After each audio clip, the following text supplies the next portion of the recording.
Hi guys, I thought it'd be entertaining for me to read in this voice, which you guys seem to kinda like. An Edgar Allan Poe story in the theme of Halloween, so without further ado, I give to you the Cask of Amantillado.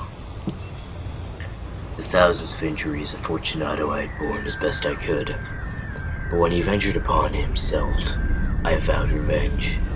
You, who know so well the nature of my soul, will not suppose, however, that I gave utterance to a threat. At length, I would be avenged. This was a point definitely settled, but the very definitiveness with which it was resolved precluded the idea of risk. I must not only punish, but punish with impunity. A wrong is unredressed when retribution overtakes its redresser, and is equally unredressed when the avenger fails to make itself felt as such to him who has done the wrong. It must be understood that neither by word nor deed had I given Fortunato cause to doubt my goodwill. I continued, as was my wont, to smile to his face, and he did not perceive that my smile now was at the thought of his immolation. He had a weak point, this Fortunato, although in other regards he was a man to be respected and even feared. He prided himself on his connoisseurship in wine. Few Italians have the true virtuoso spirit. For the most part, their enthusiasm is adopted to suit the time and opportunity. To practice imposture upon the British and Austrian millionaires. In painting and gambling, Fortunato, like his countrymen, was a quack. But in the matter of old wines, he was sincere. In this respect, it did not differ from him materially. I was skillful in Italian vintages myself, and bought largely whenever I could. It was about dusk, one evening, the supreme madness of the carnival season, that I encountered my friend. He accosted me with excessive warmth, for he had been drinking much. The man wore motley. He had a tight-fitting party-strapped dress, and his head was surmounted by conical bells and caps. He was so pleased to see him that I thought I should never have done wringing his hand. I said to him, "My dear Fortunato, you are luckily met. How remarkably well you are looking today. But I have received a pipe of what possesses and or passes for Amantillado, and I have my doubts." "Oh," he said, "Amontillado? A pipe? Impossible. And in the middle of a carnival." "I have my doubts," I replied, "and I was silly enough to pay the full Amontillado price without consulting you in the matter. You were not to be found, and I was fearful of losing a bargain." "Amontillado? I have my doubts. Amontillado, I have my doubts, and I must satisfy them. As you are engaged, I will on my way to Lucchesi. If anyone has a critical turn, it is he. He will tell me, Lucchesi cannot tell Amontillado from sherry. And yet some fools will have it that his taste is a match for yours. Come, let us go." "Whither?" "To your vaults." "My friend, no, I will not impose upon your good nature. I perceive you have an engagement." "Lucchesi? I have no engagement, come." "My friend, no, it is not the engagement, but the severe cold with which I perceive you are afflicted. The vaults are insufferably damp, and they are crusted with nitre. Let us go, nevertheless. The cold is merely nothing. Amontillado, you have been imposed upon. And as for Lucchesi, he cannot distinguish sherry from Amontillado." Thus speaking, Fortunato possessed himself of my arm. I'm putting a mask of black silk. I'm drawing a cloth closely about my person. I suffered him to hurry me to my palazzo. There were no attendants at home. They had absconded to make merry in the honor of the time. I had told them that I should not return until the morning, and had given them explicit orders not to stir from the house. These orders were sufficient, I well knew, to ensure their immediate disappearance, one and all, as soon as my back was turned. I took from their sconces 2 flambeaux, and giving one to Fortunato, I bowed him through several suites of rooms to the archway that led to the vaults. I passed down a long and winding staircase, requesting him to be cautious as he followed. We came at length to the foot of the descent, and stood together upon the damp ground of the catacombs of the Montresors. The gait of my friend was unsteady. and the bells upon his cap jingled as he strode. "The pipe," he said. "It is further on," said I, "but observe the white webwork which gleams from these cavern walls." He turned towards me and looked into my eyes with two filmy orbs that distilled the rheum of intoxication. "Niter?" he asked at length. "Niter," I replied. "How long have you had that cough?" My poor friend found it impossible to reply for many minutes. "It's nothing," he said, at last. "Come," I said, with decision. "We will go back. Your health is precious. You are rich, respected, admired, beloved. You are happy, as I once was. You are a man to be missed. For me it is no matter. We will go back. You will be ill, and I cannot be responsible. Besides, there is Luchesi." "Enough," he said. "The cough is a mere nothing. It will not kill me. I shall not die of a cough." "True, true," I replied, "and indeed I had no intention of alarming you unnecessarily. But you should use all proper caution. A draught of this Medoc will defend us from the damps." Here I knocked off the neck of a bottle, which I drew a long row of its fellows that lay upon the mold. "Drink," I said, presenting him the wine. He raised it to his lips with a leer. He paused and nodded to me familiarly, while his bells jingled. "I drink," he said, "to the buried that repose around us, and I to your long life." He again took my arm, and we proceeded. "These vaults are extensive." "The Montressors," I replied, "were a great and numerous family. I forget your arms." A huge human foot door in a field azure. The foot crashes. A serpent rampant, whose fangs are bedded into the heel. And the motto? Nemo me impune lacessit. "Good," he said. The wine sparkled in his eyes and the bells jingled. My own fancy grew warm with the Medoc. We had passed through long walls of piled skeletons with casks and puncheons intermingling into the innermost recesses of the catacombs. I paused again, mingling, and this time I made bold to seize Fortunato by the arm. "The Niter," I said, "see, it increases. It hangs like moss upon the vaults. We are below the river's bed.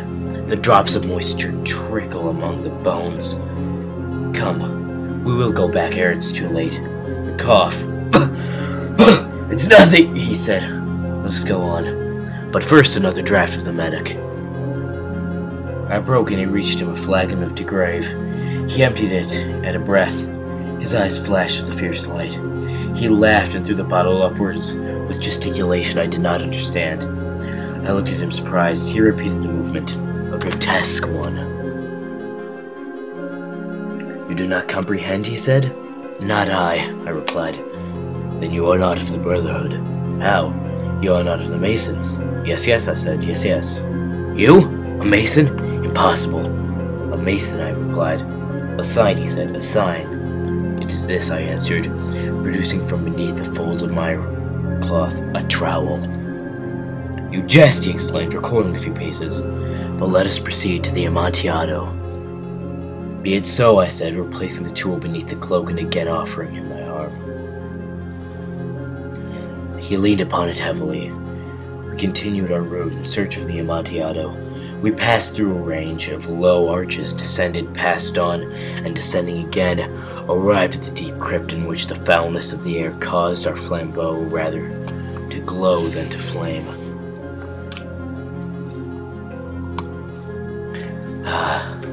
Well, at the most remote end of the crypt there appeared another less spacious. Its walls had been lined with human remains, piled to the vault overhead, in the fashion of the great catacombs of Paris. 3 sides of this interior crypt were still ornamented in this manner.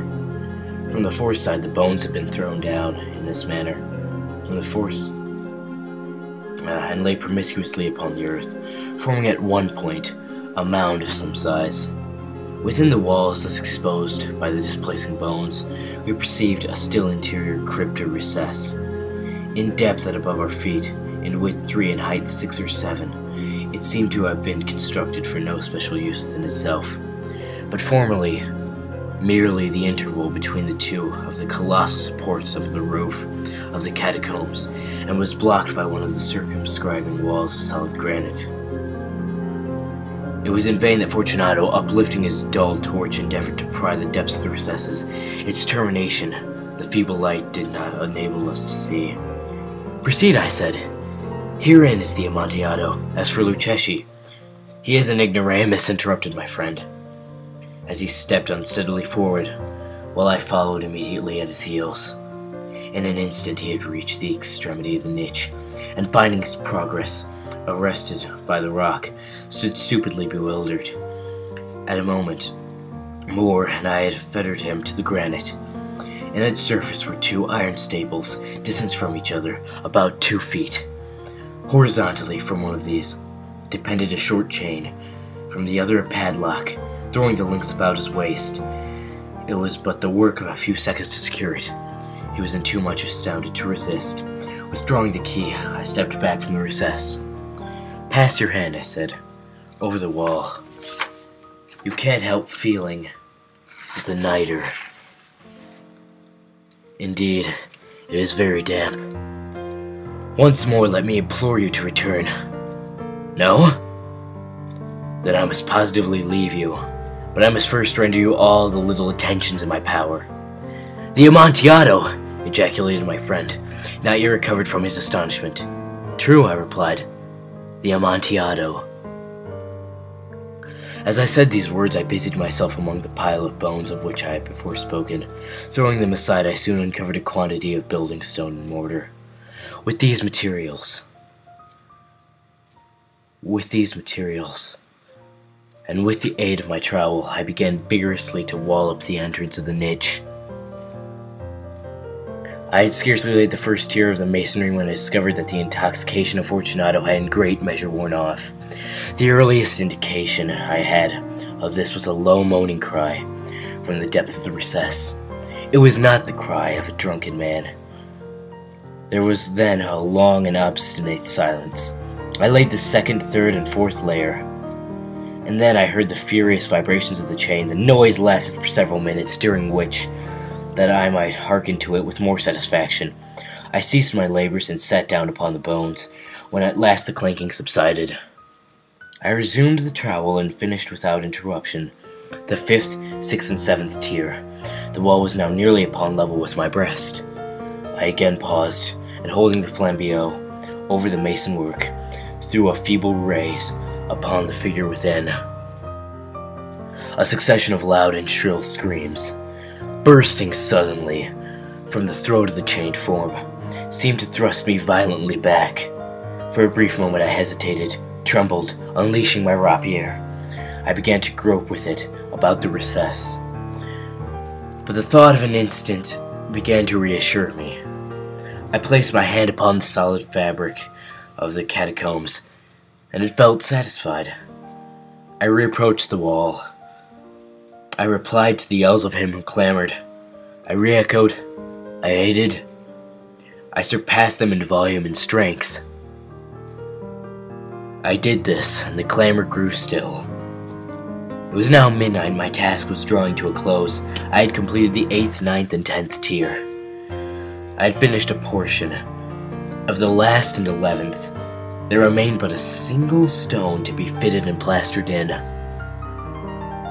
I struggled with its weight. I placed it partially in its destined portion. But now there came out of the niche a laugh that erected the hairs on my head. It was succeeded by a sad voice, which I had difficulty recognizing as that of the noble Fortunato. The voice said, "Ha, ha, ha, ha, ha, ha. A very good joke, indeed. An excellent jest. We will have many a rich laugh about the palazzo. Ha, ha. Over our wine. Ha, ha, ha. The Amantillado," I said. Ha, ha, ha, ha. Yes, the Amantillado. But it is not getting late. Will they not be awaiting us at the palazzo? The Lady Fortunato and the rest? Let us be gone. Yes, I said. Let us be gone.